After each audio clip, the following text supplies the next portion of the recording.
Are we 6:59?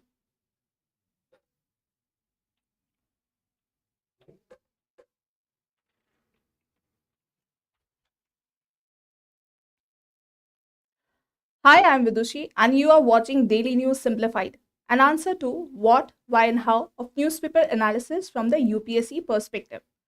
So, today we have taken up important articles from the Hindu, the Indian Express, and the Business Line.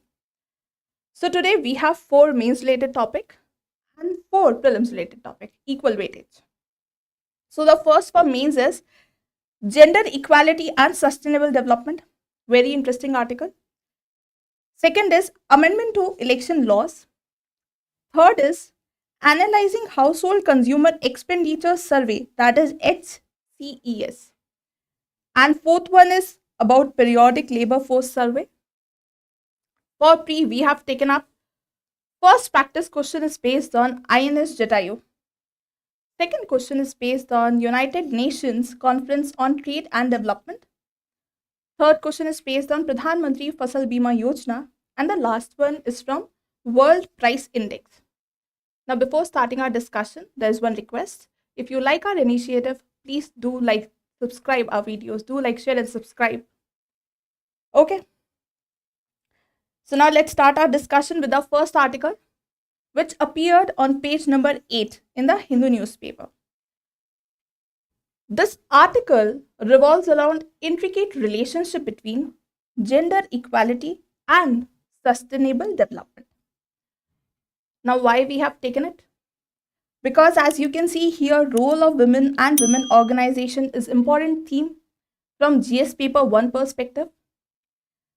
Also, welfare schemes of vulnerable section is important theme, and you know, women is one of the vulnerable section.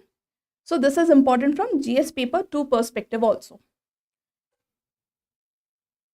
Even UPSC is interested asking question based on this theme. In 2020, there was a question related to gender justice.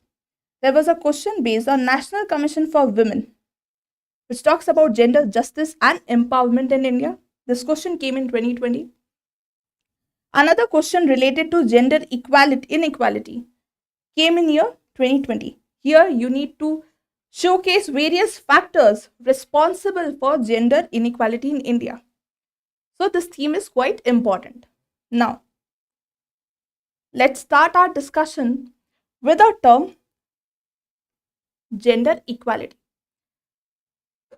As you can see here, gender equality is the concept that women and men, girls and boys have equal condition, treatment and opportunities for realizing their full potential. Basically, it refers to equal rights, equal responsibilities, equal opportunities of all people regardless of their gender. So it's not about putting men and women equal.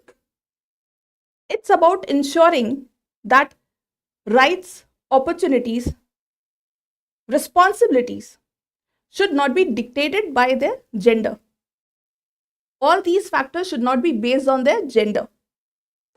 And that is why this is the fundamental principle of fair and just society, where any individual can pursue their own goals, contribute to society without being harmed, without being favored, without being limited by their gender.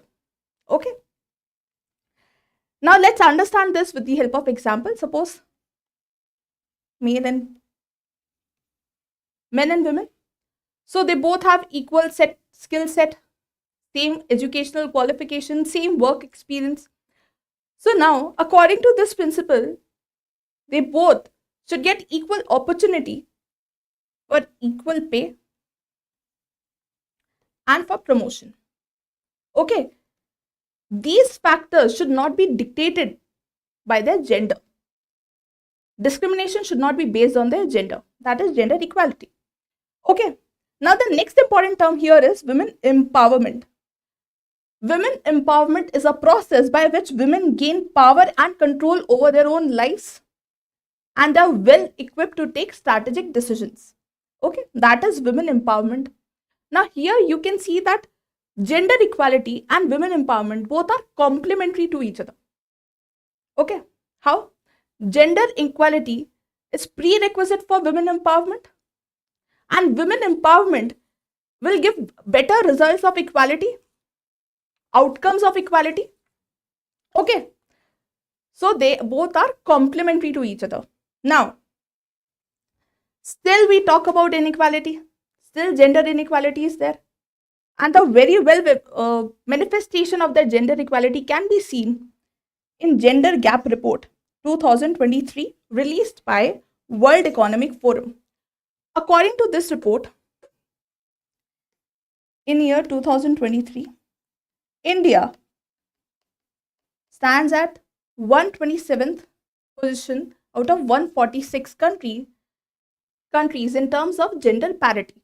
Okay, 127th rank. And if you compare with previous year, you can see there's a sign of improvement is there, because in 2022 India ranked 135. Okay, in same gender parity. So you can see that there is improvement is there. 8 place improvement is there. Yes. But still, today also we are talking about gender inequality. That is the sour reality of our Indian society. Okay. Now, this is one form of manifestation of gender inequality. There are various manifestations in our society. Let's see each one by one. So we can see gender inequality, like we have economic inequality, we have socio-cultural inequality, we have political inequality. So we'll see all these manifestations one by one. So the first is lower labor force participation rate. So females, they are having slightly lower labor force participation rate if you compare with male counterparts. So according to periodic labor force survey,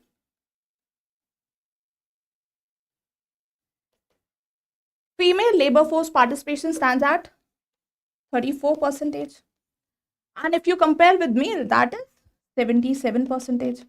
Now there is a gap of 40%. And this 40% gap somewhere restricts participation of female in labor force, fully participation of female in labor force. And this is because of various reasons, like educational disparity can be there, workplace discrimination can be there, because of various factors. What we are witnessing, lower labor force participation with respect to female in comparison to male. Okay, so 40% gap is there. Another issue is with respect to wage gap. Now, what is wage gap? Let me erase it.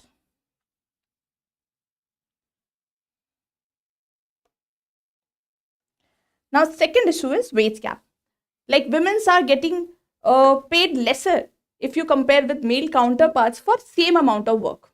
Okay, that is wage gap. For example, X is male and Y is female.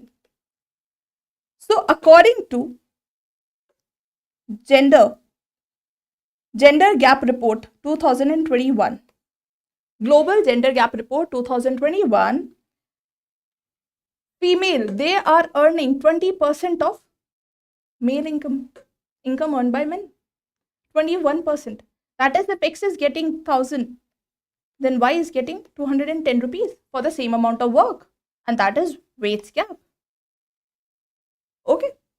Third is informalization.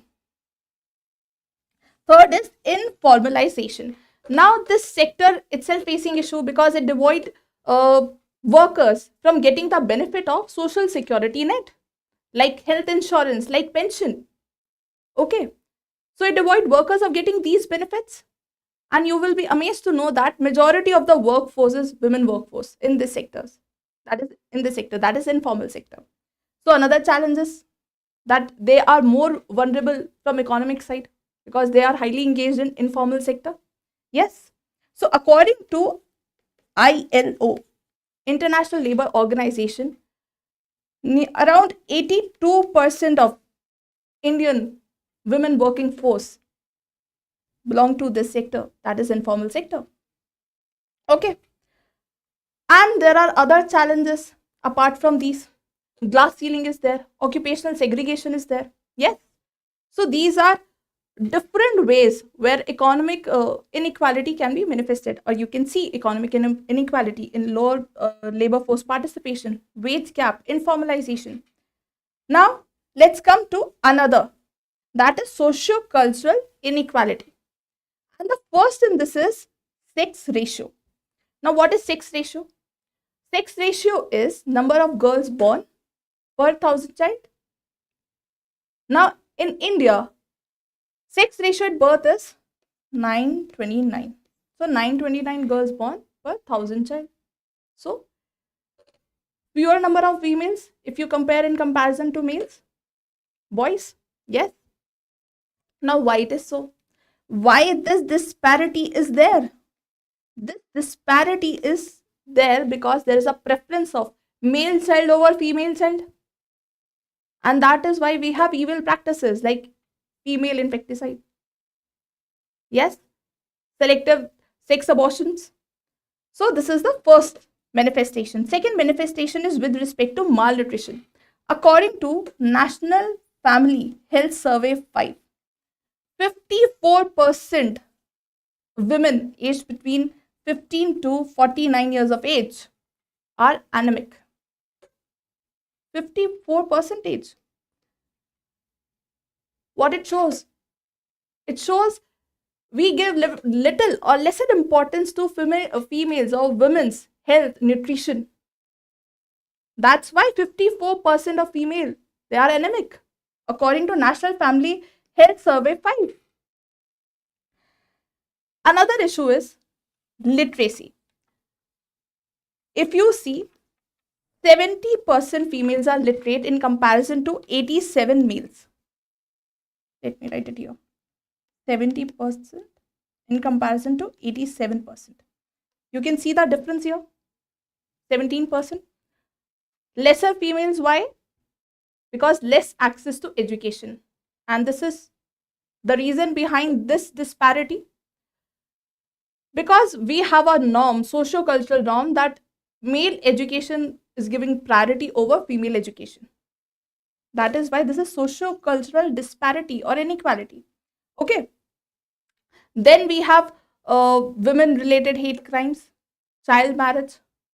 What all these barriers reflect? That there is deep-seated gender inequality in our Indian society. Yes. Another is political inequality. See, political representation is prerequisite for women empowerment, because more women in policy making for better, like we have better or targeted governance. Yes, they can make better policies for themselves. But what we are seeing actually, poor representation of female, poor political representation. You can see here that we have 15% of MPs, out of total MPs, only 15% MPs are women. Yes. So somewhere it limits their ability to influence policy. Okay. Another issue is proxy representation. We have constitutional amendments like 73rd, 74th. These amendments provide space for reservation, women reservation. But still, what we see? We see proxy representation in form of Panchayat Pati. What is Panchayat Pati? Husband or any male relative of elected women. They exercise power which rightfully belong to women. Yes, and that is Panchayat Pati. And that represents proxy representation. Another challenge that shows political inequality. So these are different manifestations of inequality in our society. Okay. Now, interesting part is, now author highlights inequality associated with energy sector also. And that is why this article is quite interesting. According to author, gender equality is not just a matter of social justice. It is also prerequisite for sustainable development, because it is very difficult for any country to achieve sustainable development goals by keeping their 50% of population outside. Yes, It's very difficult. So now, she highlighted few challenges associated with energy sector. First challenge is energy access. See, primarily, women bear the responsibility for household energy management in form of lighting, in form of heating, in form of cooking. Now, energy infrastructure tends to reach women last. They are the prime bearers of that problem, and energy infrastructure tend to reach women at last. Okay, so this lack of energy infrastructure affects women and children disproportionately. And how? See, if there is a lack of access to clean energy, now in this scenario, they are forced to use traditional sources like kerosene, etc. And because of that, definitely they will face health related complications because of air pollution. Yes, air pollution. And that is why WHO came with a very lightning fact. According to WHO, there is 3.2 million premature death every year because of household air pollution. And out of 3.2 million, 60% coming from women and children.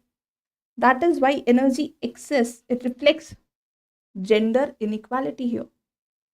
Second is with respect to participation. Why? Because this energy sector remains one of the least gender diverse sector. And that is why, according to author, there is 32% full-time female employees are there in renewable energy. And in total, only 22% in overall energy sector. Okay, full time is 32% females, and in total employed females 22. This is like globally. In India, situation is more worrisome. Why? Because only 10% in India hold technical post in energy sector. Only 10%. Okay, and that is why another challenge is with respect to participation. So these are the challenges highlighted by author in this article. Now, reasons behind these challenges, educational disparity is there. Workplace discrimination is there because employer, they are formulating policies like they are favoring male employee over female employee. Then there is a restriction on opportunities to acquire technical and skills related to energy sector. So these are the challenges faced by females in energy sector. So she highlighted few suggestions in this article. First suggestion is to change perception. Now there is need to understand or to change perception of women role in energy sector. Second is gender mainstreaming. Here author advocates that now this is a time to integrate policies at subnational level, national level and international level to promote gender equality. Then stakeholder involvement. Here author emphasized that crucial roles played by different stakeholders like philanthropic organizations, NGOs, government, all these stakeholders should come together to provide sustainable environment. So these are the few suggestions provided by author. Now come to the initiatives mentioned in this article. The first initiative is Women at the Forefront program and the Energy Transition Innovation Challenge, that is ENTICE program. This is to promote women entrepreneurial activities in energy sector. Okay. Second is Distributed Renewable Energy DRE to facilitate or to make affordable energy access. Okay. And definitely it will elevate women condition because now they are facing the problem with respect to, as I told you, air pollution, health challenges. Third initiative is Solar Mamas initiative. Here, skill will be provided to illiterate women so that they can become solar engineers. That is Solar Mama's initiative. Okay. So these are the different initiatives mentioned in this article, and you can code these initiatives in your answer writing. Okay. Now here, author concluded that empowering women is not only the right thing. It is also a smart move. Why? Because if you are bridging gap between genders with respect to education, with respect to entrepreneurship, definitely global economy will increase, will grow. Yes. So it will be a smart move. And now it is a time where we should change our perception when we are seeing women as vulnerable section. Now it is a high time that we should see them as agent of change, distributor, consumer, decision maker in energy sector. Okay. So that's all from this article. If you have any doubt, please drop your doubt in our comment box. Now let's come to our next discussion. Okay.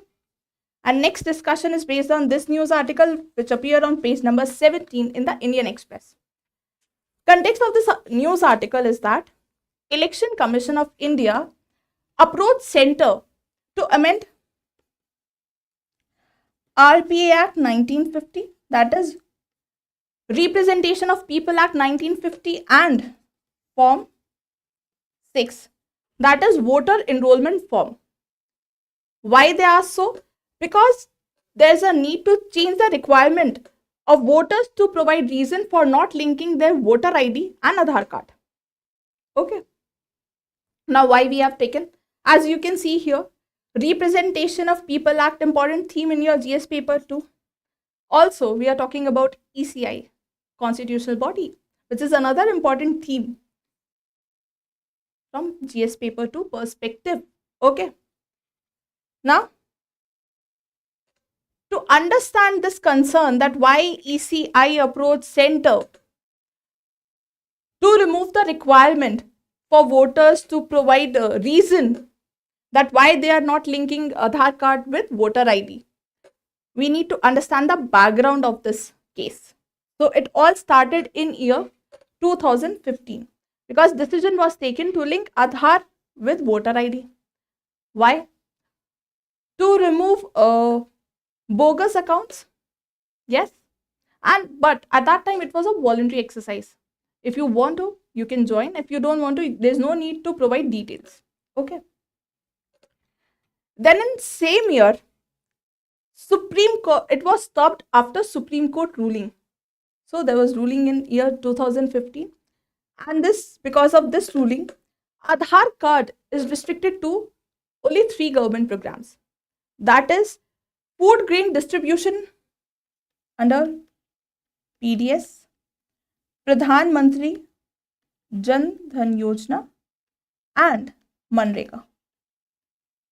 Okay. So you need to give Aadhaar details only for these 3 programs. Okay, food distribution under these 3 programs. But things got changed in year 2018 after K.S. Puttaswamy judgment, because in this judgment, Supreme Court upheld the constitutional validity of Aadhaar card, and Supreme Court stated that government can restrict right to privacy if it is for a larger benefit. Okay. So because of that, there was re-proposal to link Aadhaar card and voter ID, and to implement this, government brought Election Laws Amendment Bill 2021. Okay. And EC came with the amendment in Form 6, that is new voters registration. You can see here Form 6, Form 6B. Form 6 is for new voters registration and Form 6B is for existing voters. And to provide Aadhaar details, because Supreme Court upheld the constitutional validity of Aadhaar card. So now ECI amended Form 6 to provide Aadhaar details. It also introduced a new Form 6B to collect Aadhaar number of existing voters. You can see here. Okay. Now, why ECI went to center? What was the cause of concern? Concern is that currently 6B provided only two options. You need to write that whether you have Aadhaar card. Another box is that you don't possess Aadhaar card. So there is no third option that yes, I have Aadhaar card, but I don't want to share my details. So because of that, what happened? It forces individuals to make false declaration that I don't possess Aadhaar card because I don't want to share details.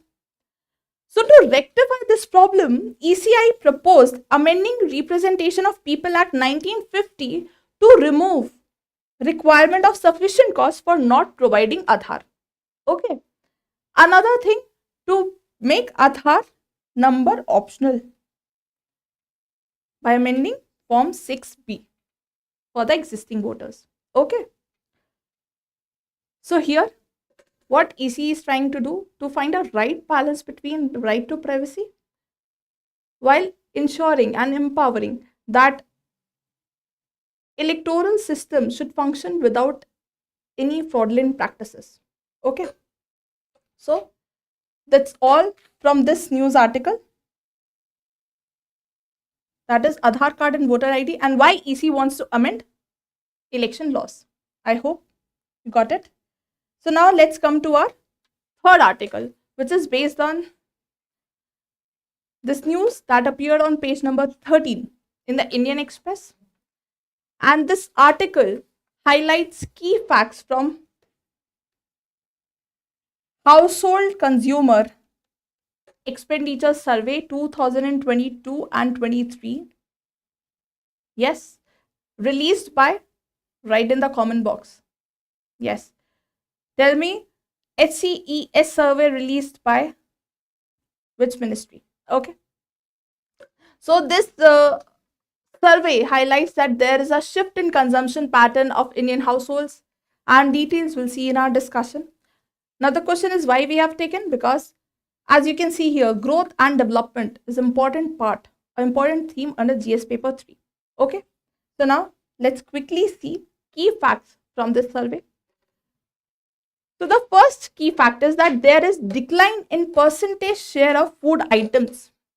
There is decline in percentage share of food items, that is 46% for rural households and 39% for urban. Okay.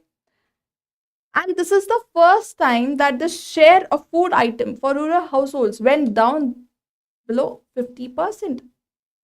First time. So what it reflects? That now they are spending more on other consumable items. And that reflects better standard of living. Okay. So the first time share of food items for rural households went down less than 50%.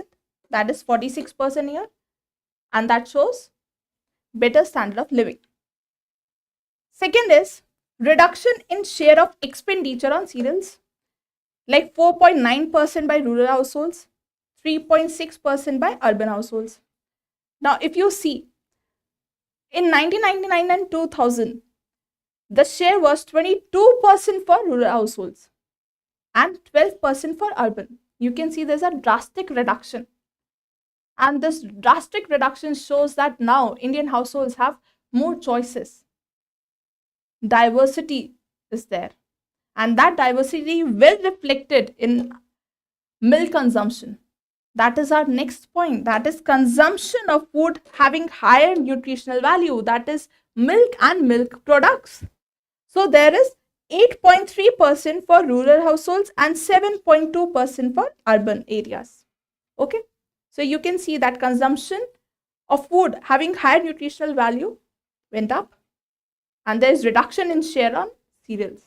Okay. So these are on the positive side. Yes. But we have certain challenges. First challenge is decline in consumption of pulses. There's 2% for rural and 1.4% for urban respectively. Now, why this decline in consumption? Because cultivation, if you see, of pulses went down. And because of that, there is increase in price of pulses. Yes, price. And because of high price, consumption went down. Consumption went down.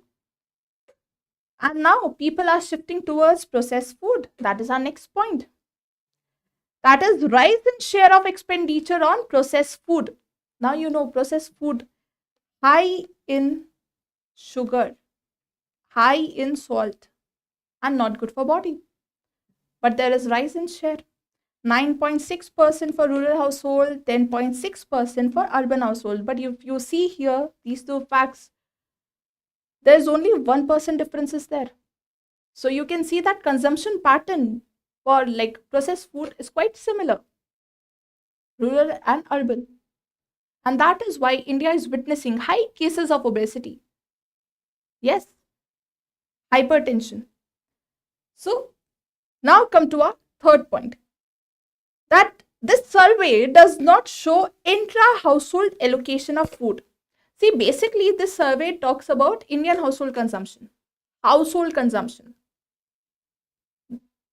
It doesn't provide details about individual stakeholders, intra-household allocation. So it provides about Indian household, but not about individual stakeholders. Like it's very difficult to map anemic level of young women, children. Why? This is the reason. There's no show of intra-household allocation of food. Okay. So these are the certain challenges associated with this survey. That is household consumer expenditure survey. Now, here authors suggested few way forwards that what can be done. So the first is to enhance awareness about what? To impart nutritional literacy about healthy eating practices and lifestyle modification. Okay. Second, increase labeling of unhealthy food items.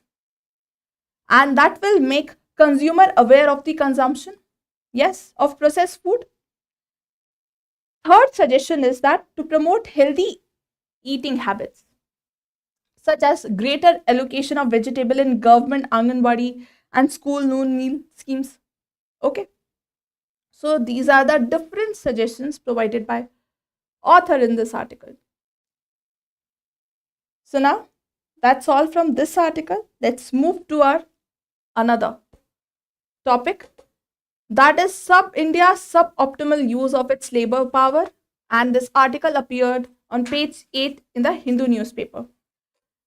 So basically this article carries data from periodic labor force survey. Okay. Now we have compiled data in our PDF, but we have taken up important facts from this article which is relevant for your from exam point of view, which you can quote in your answer to enhance quality, to fetch more marks. Okay. So now let's see important key takeaways. So let's see key takeaways. The first is that first you should know that this survey categorize, it provides regular wage salaried worker, first category casual workers, self-employed workers, and usually entailed unpaid family workers, employers, and own account workers.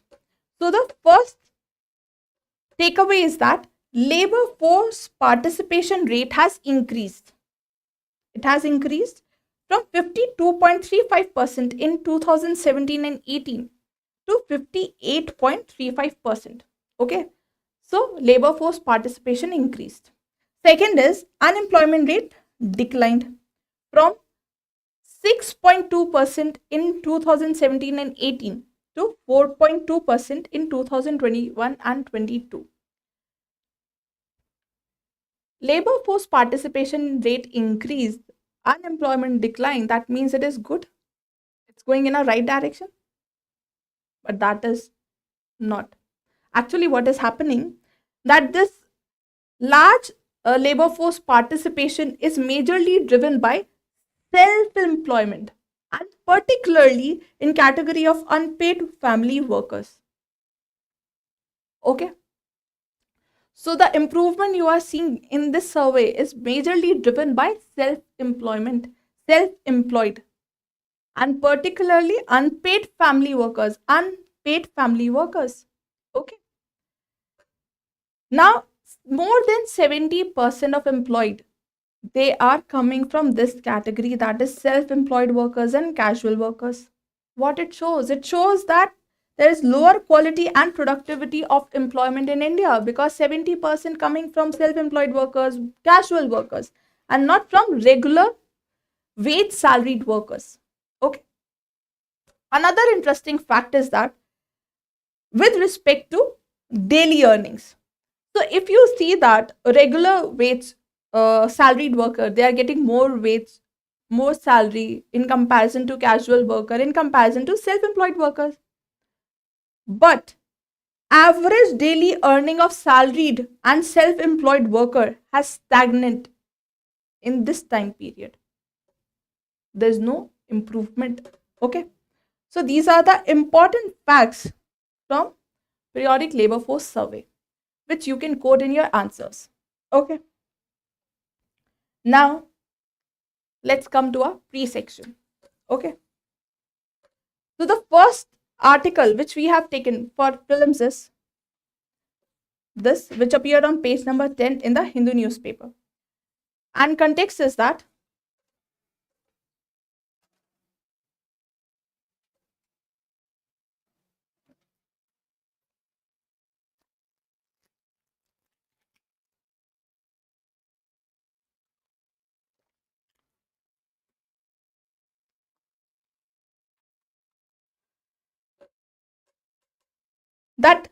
Minicoy Naval Detachment, Navy's Minicoy, will be commissioned as INS Jatayu.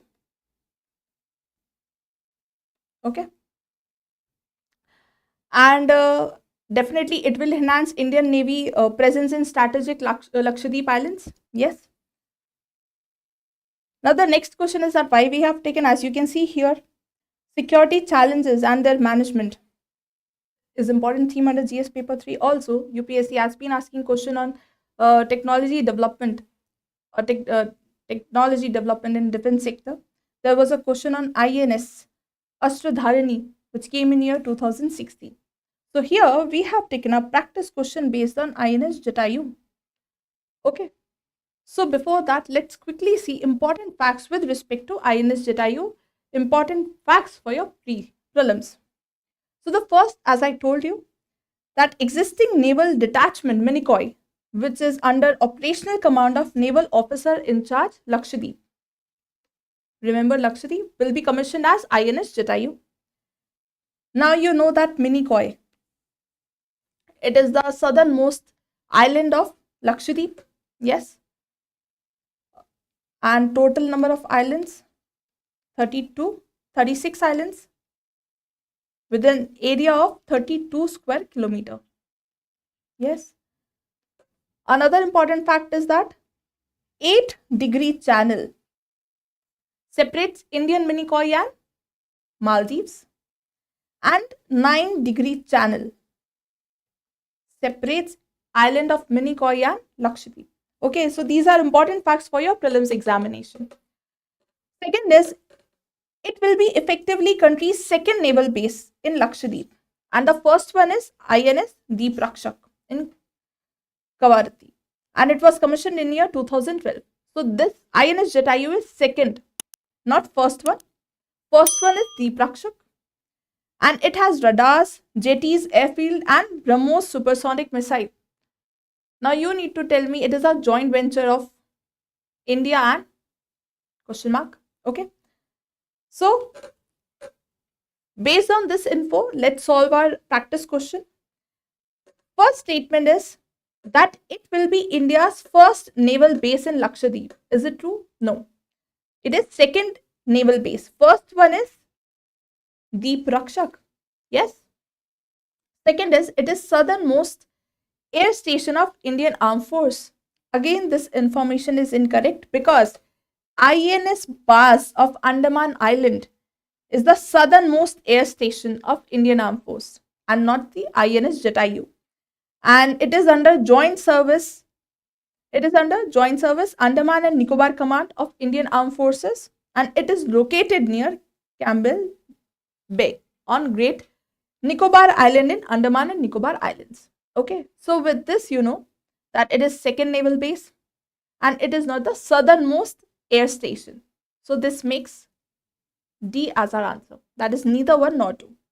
Now let's come to our next article, which appeared on page number 10 in the business line.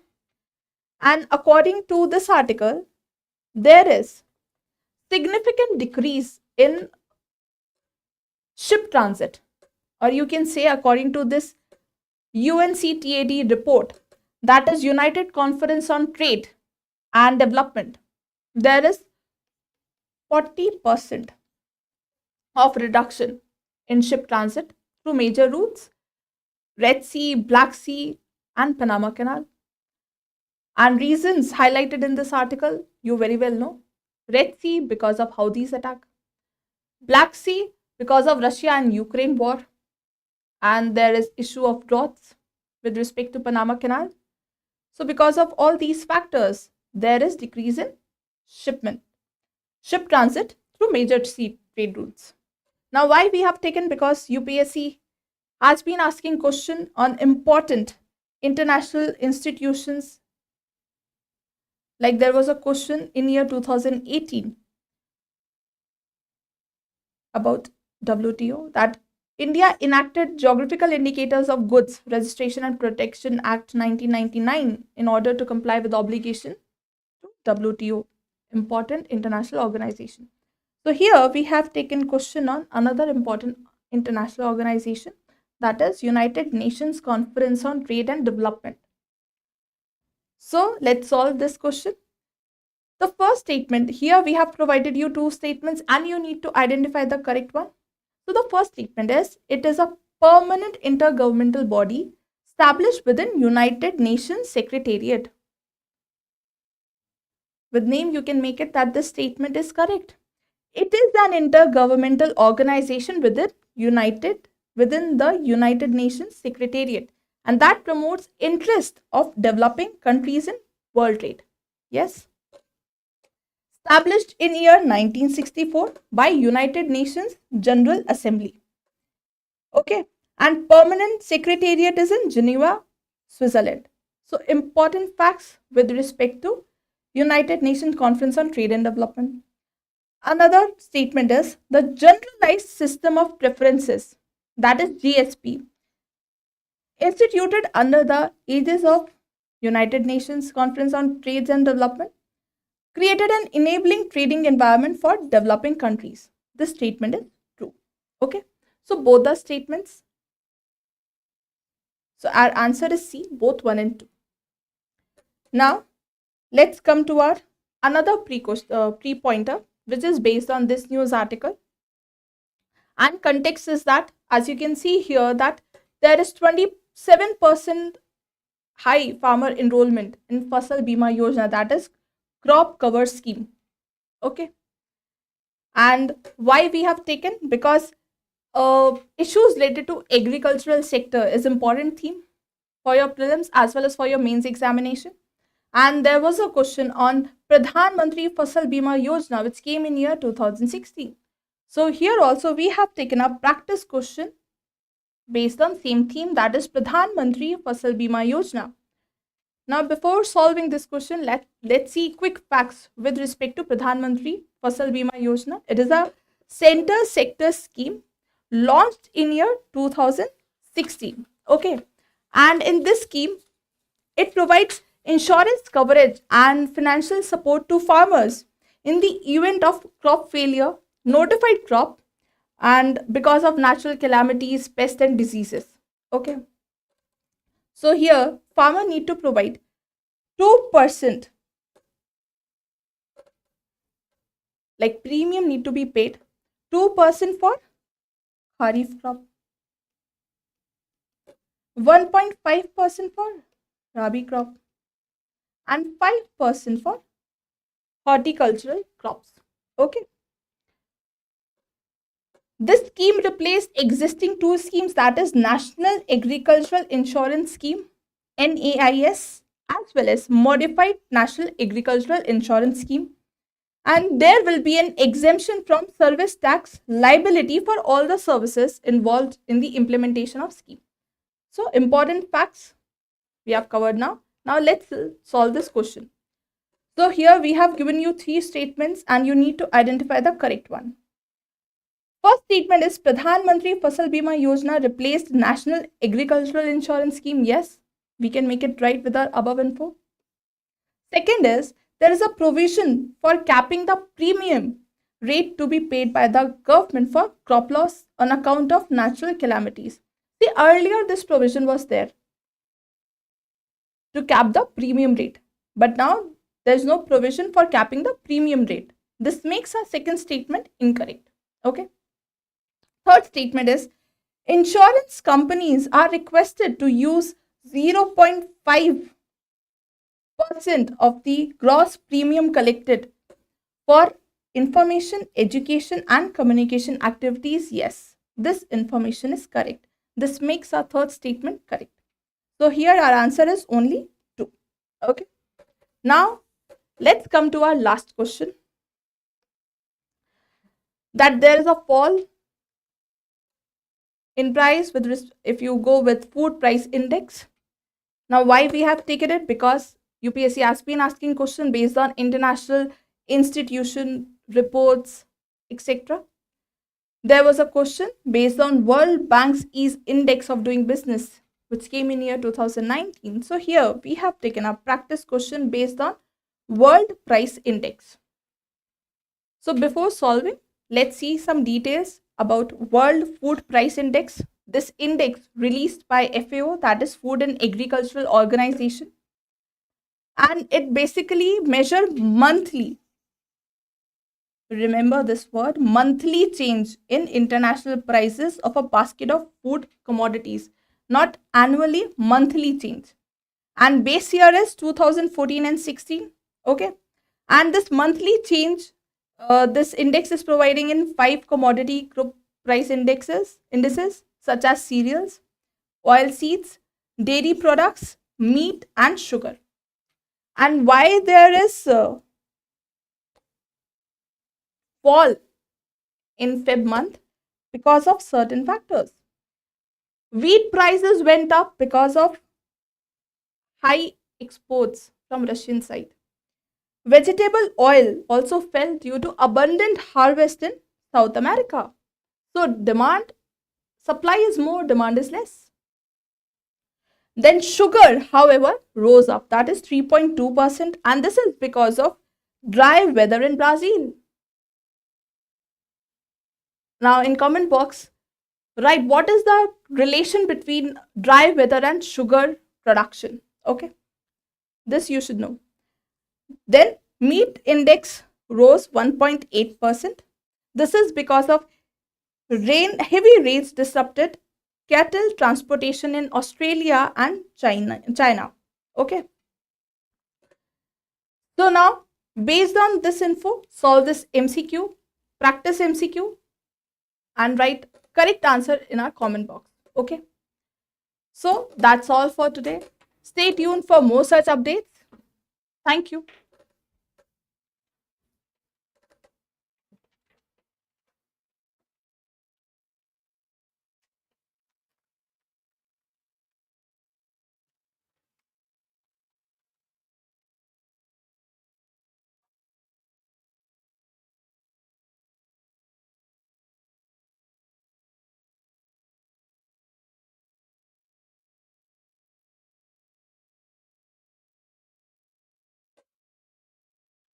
And we have two important announcements. Prelims revision classes starting from 11th May, 11th March, that is from Monday. And Polity Compass is released.